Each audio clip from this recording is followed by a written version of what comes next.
কি অবস্থা সবার? আসসালামু আলাইকুম। কেমন আছেন আপু ভাইয়ারা? এই যে একটা ভিডিও নিয়ে আসলাম। ভিডিওটি করছি রবিবারে। আমার এক ছোট বোনের বাসায় দাওয়াত ছিল। বিকালের নাস্তা থেকে শুরু করলাম। এই যে এখানে অনেক কিছু নাস্তা বানাইছে, নুডলস, স্যান্ডউইচ, পুডিং এবং নবাবী সেমাই করছিল। এরপরে রাতে করছিল চিকেন খাপসা। সব কিছু মিলিয়ে অনেক মজা হয়েছিল। খাপসাটা করছিল ভাইয়া, ওর হাজব্যান্ড।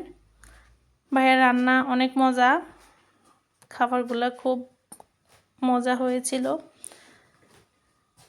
এই তো এখানে সালাদ ছিল, ডিম কাবাব ছিল।